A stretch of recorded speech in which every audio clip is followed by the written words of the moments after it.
ओं रांग रांग ओं रांग रांग ओं परस्वस्ताय नमः। गुरु ब्रह्मा गुरु विष्णु गुरु देवो महेश्वरा गुरु साक्षात् परब्रह्म तस्मै श्री गुरुवे नमः। ओं गजाननं भूतगणाधिसेवितं कपित्तजम्बूफलचारुभक्षणं उमासुतं शोकविनाशकारकं नमामि विघ्नेश्वरपादपङ्कजम्।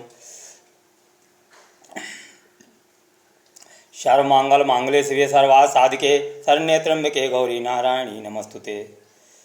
भगवान परशुराम साधना चैनल में आप सभी दर्शकों और मेरे जो शिष्य हैं, जो साधक हैं, उन सभी का मैं बहुत बहुत स्वागत कर रहा हूँ। और आज जो है नवरात्रों का पहला दिन है। हिंदू धर्म की मान्यताओं के हिसाब से घर घर जो है भगवती की याद से आराधना जो है शुरू हुई है। मैं भगवती से प्रार्थना करता हूँ वो अपने सभी साधकों पर और उपासकों पर अपनी कृपा बनाए रखें माँ। और मैं भी भगवती जगदम्बा का ही बचपन से ही भक्त हूँ। मैं ही नहीं, हमारे पुरखे दादे परदादे सब भगवती के ही आराधक होते चले आए हैं।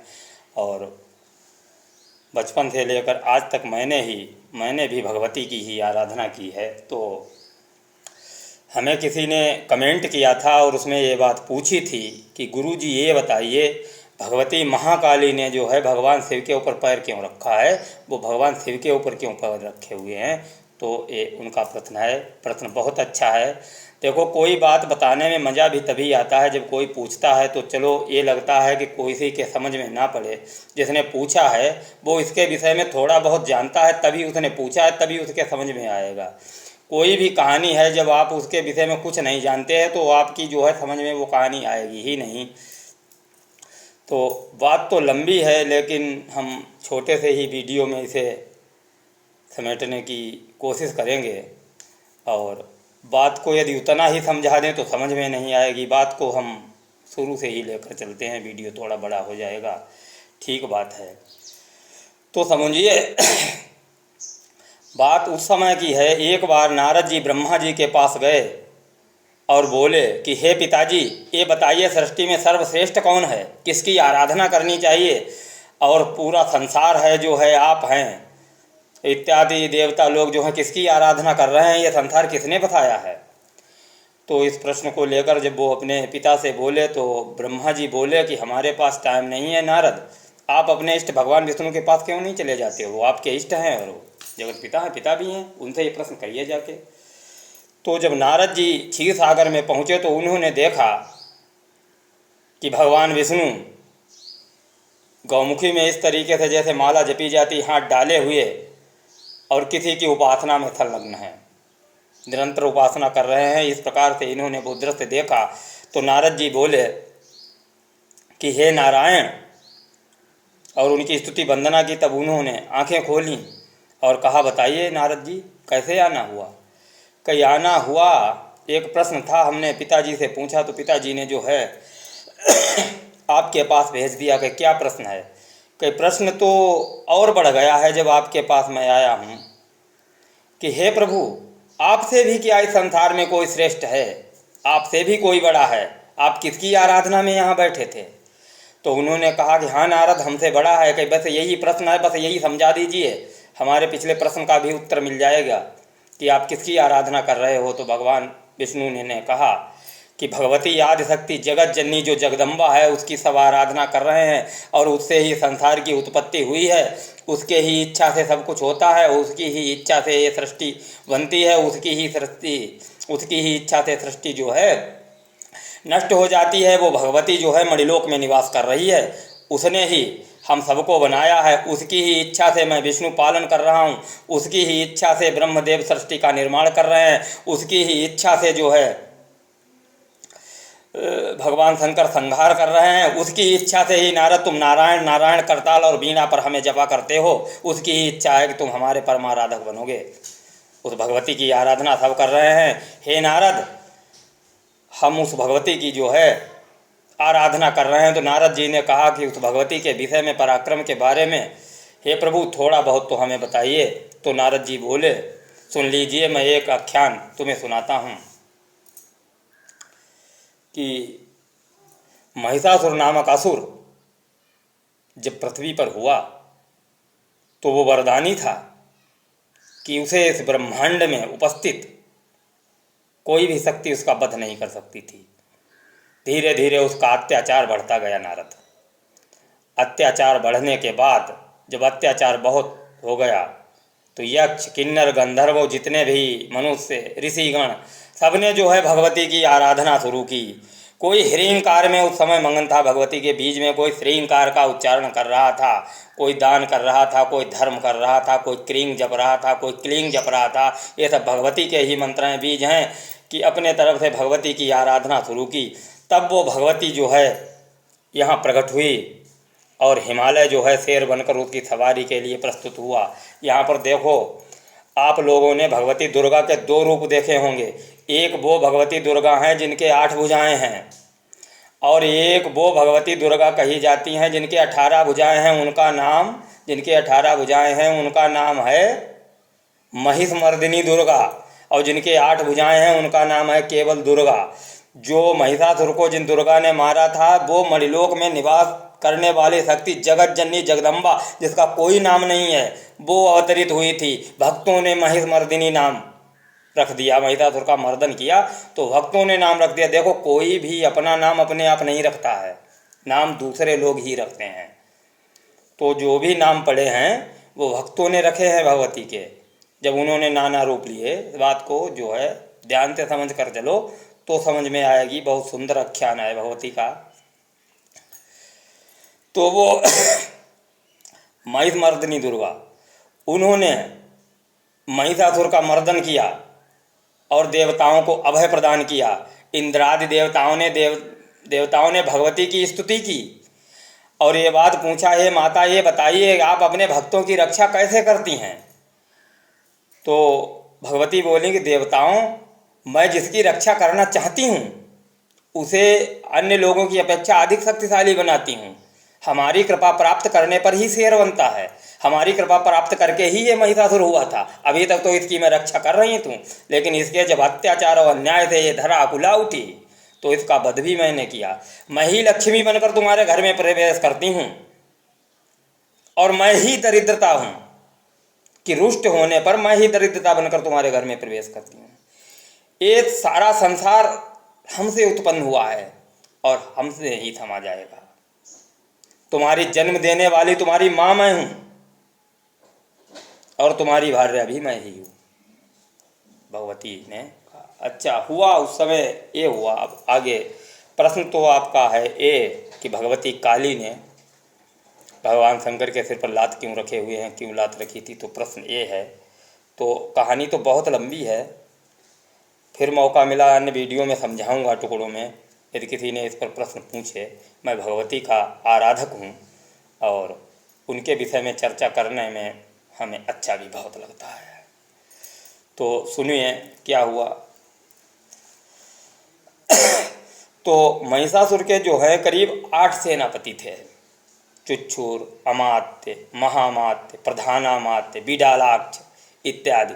उनमें एक सेनापति जो है रक्तबीज नाम का भी था सेनापति, जिस रक्तबीज को वरदान था भगवती का ही कि यदि युद्ध में उसके शरीर से एक बूंद भी पृथ्वी पर गिरेगी, एक बूंद गिरी तो उस एक बूंद से वैसे ही शक्तिशाली बलशाली मायावी 1 लाख रक्तबीज और उत्पन्न होंगे। दूसरी बूंद गिरी 2 लाख, तीसरी 3 लाख, इस तरीके से बढ़ते जाएंगे। वो वरदान था। इधर क्या हुआ, दानवों की जो देखो, दानव, राक्षस और दैत्य, इन तीनों की माताएं अलग अलग हैं। दनु के जो हैं, जो दनु थी कश्यप की पत्नी, उनके दानव थे।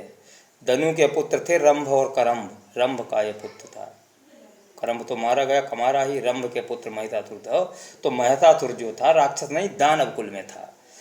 तो वो दनु आई, जब उन्होंने जान लिया जब भगवती जो है खड़ी हुई हैं, कुछ नहीं रखेंगी और हमारा दानव वंश ही नाश हो जाएगा, तो दानव वंश के लिए उन्होंने बहुत समझाया महिषासुर को, लेकिन महिषासुर नहीं माना। इसने कहा कि नहीं माँ, मैं युद्ध अवश्य करूँगा, मैं युद्ध से पीछे नहीं हटूँगा। तो दनु बोलने के पुत्र, कुछ दानव वीरों को ही दे दो जिन्हें मैं लेकर पाताल लोक चली जाऊँ, जिससे वंश की सुरक्षा हो जाएगी और वंश जो है वो बचा रहेगा। इसलिए रक्तबीज नामक जो इसका सेनापति था वो धनु के साथ पाताल लोक चला गया। वो युद्ध में नहीं मारा गया। इधर महिषासुर को युद्ध में संकार कर भगवती अंतर्ध्यान हो गई। अब आगे हुआ क्या ये सोचो। कालांतर में शुंभ निशुंभ नामक 2 राक्षस उत्पन्न हुए।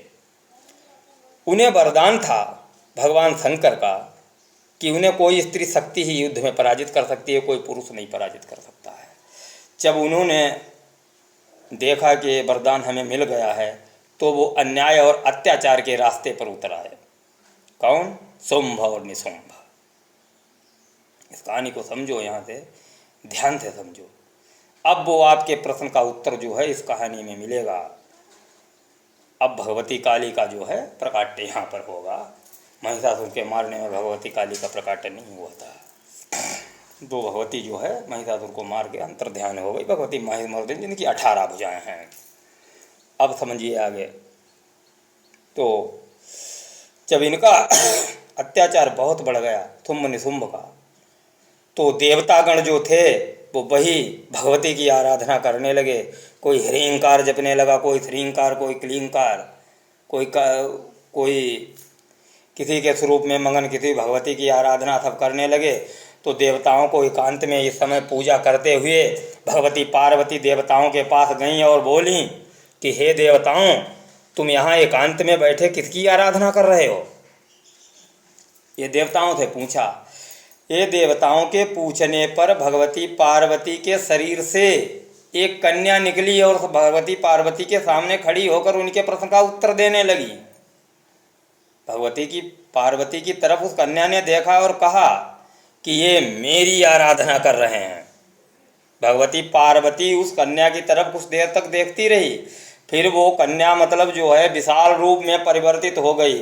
8 भुजाएं हो गई और शेर पर सवार होकर दहाड़ने लगी।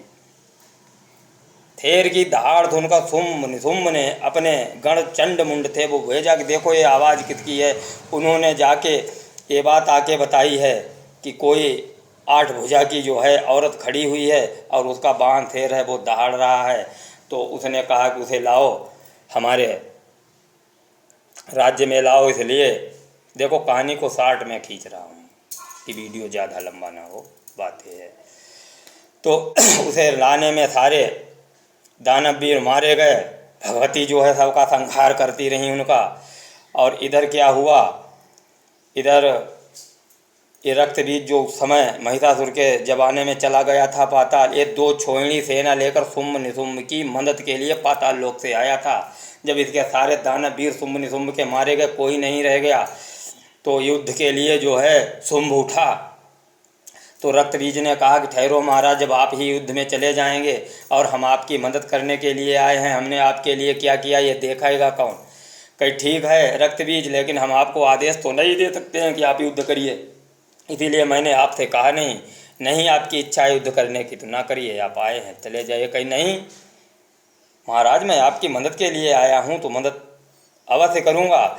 जब रक्तबीज युद्ध में पहुँचा तो भगवती दुर्गा ने इस पर अपने चक्र से प्रहार किया और ज्यों ही चक्र ने इसके शरीर को काटा तो इसके शरीर से जो थी खून की धाराएं नीचे बहने लगीं और वरदान के हिसाब से इसके खून से अनेकों असंख्य करोड़ों वैसे ही दानव वीर उत्पन्न हो गए। और उतने ही क्रोध से भगवती दुर्गा लड़ती रहीं तो धीरे धीरे ये संसार जो है रक्तबीजमय हो गया। सब रक्तबीज ही संसार में हो गए। और दुर्गा को अकेले देखते हुए जितनी भी, देखो इस युद्ध में देवताओं ने भाग नहीं लिया। जो देवताओं की देवियां थीं उन्होंने तत्काल ही देवी इंद्राणी ने अपने ऐरावत को जो है आगे किया और वज्र से प्रहार करने लगी राक्षसों पर। ब्रह्माणी अपने हंस पर सवार होकर युद्ध में प्रस्तुत हुई। लक्ष्मी जी अपने गरुड़ वाहन को लेकर चक्र लेकर युद्ध में जो है शत्रुओं पर चक्र का, वो दानवों पर चक्र का और राक्षसों पर चक्र का प्रहार करने लगी। भगवती पार्वती भी अपने बैल पर बैठकर त्रिशूल लेकर जो है संहार करने लगी। इस प्रकार से कौमारी जो उनकी खड़ानन की पत्नी हैं, उन्होंने अपना वाहन मोर लेकर जो है युद्ध में प्रस्थान किया। और गणेश जी की पत्नियां रिद्धि सिद्धि ने भी अपने आयुध और अस्त्र लेकर युद्ध में प्रहार किया। भगवती नारसिंही अपने नखों से करोड़ों दैत्यों के जो है उधर विदारने लगी। बाराही भी अपने तीक्ष्ण दांतों से जो है दैत्यों के शरीर को फाड़ने लगी। किसी ने कुछ देखा ही नहीं है ये हो क्या रहा है, लेकिन उसका उतना ही खून बह रहा था, उतने ही खून बहने थे। उस समय पूरी पृथ्वी ही जो है रक्त बीजमय हो गई थी, सब रक्त बीज ही दैत्य थे। और जब भगवती ने चारों तरफ से अपने को रक्त बीज से घिरा हुआ देखा तो भगवती दुर्गा ने तत्काल उस मणिलोक निवासिनी शक्ति को याद किया और ये बात कही कि माता हमारी रक्षा करो, कि माँ हमारी रक्षा करो। तो भगवान विष्णु कह रहे हैं कि हे नारद, ध्यान से सुनिए कि तत्काल उस मणिलोक निवासिनी जगदम्बा ने एक दूसरी शक्ति को भगवती पार्वती की मदद के लिए भेजा, जो उनके तीसरे नेत्र से युद्ध में प्रकट हुई, जिसके 10 मूंड, 10 पैर और 10 भुजाएं थीं। कि वो जगदम्बा का परम शक्तिशाली अतुलनीय, जिसे तौला नहीं जा सका ऐसे बल वाला सबसे शक्तिशाली स्वरूप भगवती जगदम्बा मणिलोक निवास करने वाली देवी का था। वो मतलब भगवती ज्यों ही युद्ध क्षेत्र में प्रकट हुई तो उन्होंने अपनी लपलपाती जिह्वा को जो था जमीन पर बिछा दिया ऐसे। और जितने दानव वीर थे जो जीभ पर आ जाते थे और एकदम चट कर जाती थी वो चामुंडा, इस तरीके से फिर जीभ फैलाई, ना कहीं रक्त जमीन पे गिरता ना कुछ। इस तरीके से धीरे धीरे धीरे धीरे वो समस्त दानव वीरों को चबा गई, रथ हाथी घोड़ों समेत सब कुछ चबा गई। जब अंत में रक्त बीज रह गया तो उसका शीश काट लिया अपनी जीभ पर ही, उसके शेष धड़ को चबा गई और शीश काटने के बाद उसके रक्त के नीचे खप्पर कर दिया। वो भी भगवती का परम भक्त था, वो बाद में स्तुति करने लगा कि हे माता, हमें लोग, मैंने आपकी अनन्य भक्ति की है और अनन्य भक्ति से ही आज मैंने ये गति पाई है। हे माता, मैं आपका जब भी चर्चा हो तो मैं राक्षसों में ना गिना जाऊं। मैया, हमें लोग आपका परम भक्त ही माने और हमेशा हमारा नाम रहा है। तो भगवती बोली कि जाओ, तुम अजर अमर हो जाओ, तुम्हारा शीश हमारे हाथ में हमेशा जिंदा रहेगा और तुम अनन्य देवी भक्तों में गिने जाओगे, दैत्यों में नहीं। जब भी हमारी चर्चा इस संसार में होगी रक्त बीज, तो तुम्हारी चर्चा जरूर आएगी। जाओ, ये वरदान है हमारा। और इसके बाद भगवती का जो है क्रोध रुका ही नहीं, वो क्रोध से उन्हें कुछ दिखाई नहीं दिया और वो खड्ग लेकर जो है युद्ध करती ही रहीं।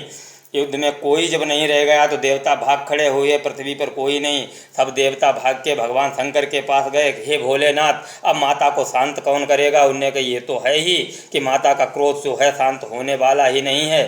देखो, मैं कोई कोशिश कर रहा हूँ माता का क्रोध शांत हो जाए। तो वो जाके वो जिधर से भाग रही थी तो ऐसे करके जिधर जो है पैर उनका पड़ता तो ज़मीन ही फट जाती थी। इस तरीके से ज़मीन पर उथल पुथल हो रही थी। ये धरा जो है, पृथ्वी जो है, जो मेदिनी जो है, वे नष्ट होने के कगार पर थी, नष्ट होती जा रही थी। तो इस तरीके से भगवान शंकर जो है उनके पैर के नीचे लेट गए और भगवती महाकाली का पैर ज्यों ही उनके पैर पर पड़ा तो ऐसा उन्हें लगा कि कोई मुर्दा है। तो उन्हें ये सोच आया, अरे मुर्दा कैसे, मुर्दा तो कोई है नहीं, अभी तो लगता है रक्त बीज कोई बाकी है, इससे फिर रक्त बीज तैयार हो जाएंगे। जब उन्होंने नीचे ध्यान से देखा तो पैर के नीचे शंकर जी पड़े हुए थे। तो उन्होंने हैचंक के अपनी जीभ को ऐसे, जब कोई गलत काम हो जाता है तो लोगों की जीभ नहीं बाहर निकल आ जाती है कि ये हुआ क्या, तो ऐसे ही उनकी माता की भी जीभ बाहर निकल आई कि ये हो क्या गया। लगता है दानव ही नहीं देवता भी समाप्त हो गए। जो अविनाशी भगवान शंकर सृष्टि के रचयिता, वो भी हमारे हाथ ये युद्ध में मारे गए हैं। ये देख के आचंक गई हैं कि वो भी युद्ध में हमारे हाथ मारे गए हैं, ये मरे पड़े हुए हैं, कुछ रहे ही नहीं गया, संसार ही नष्ट हो गया। तो उन्होंने तत्काल आंखें खोली कि नहीं मैया, अभी ऐसा हुआ तो नहीं, लेकिन हो अवश्य जाएगा यदि आपने क्रोध शांत नहीं किया अपना। तो इस तरह से भगवती ने अपने क्रोध को शांत किया, वही पैर उनके ऊपर रखा है। और दूसरी बात ये है, सच्चाई ये है कि भगवती के वाहन जो हैं वो महाकाल हैं। महाकाल कौन है? भगवान शंकर। भगवती ये सवारी करती हैं तो महाकाल भगवान शंकर के कंधों पर, इसलिए भी वो पैर रखा हुआ है। तो ये रहा आपके प्रश्न का उत्तर, और फिर किसी दूसरे में और समझाऊंगा। भगवती के विषय में आपको जो भी पूछना है पूछिए, मैं भगवती का परम आराधक हूँ। ये मैंने जो कहानी बताई है, ये लोग कहेंगे कहाँ से कहानी लाए हैं, तो जो इस कहानी को पढ़ना चाहें वो पुराण है श्रीमद् देवी भागवत महापुराण। श्रीमद् देवी भागवत महापुराण गोरखपुर से या बॉम्बे से मंगवा लीजिए, एक नहीं ऐसी हजारों कथाएं उसमें मिलेंगी, 6 महीने में करीब पढ़ पाओगे। उसमें भगवती के सुंदर आख्यान हैं, उसमें भगवती को ही सृष्टि का कर्ता बताया गया है और भगवती ने ही इस संसार को बनाया है। आगे किसी के प्रसंग में ये बात यदि आप कमेंट में आगे पूछेंगे तो आगे और समझाऊंगा। आज के लिए इतना ही। हे ब्राह्मण गौरव तुम्हें प्रणाम। जय परशुराम, जय परशुराम।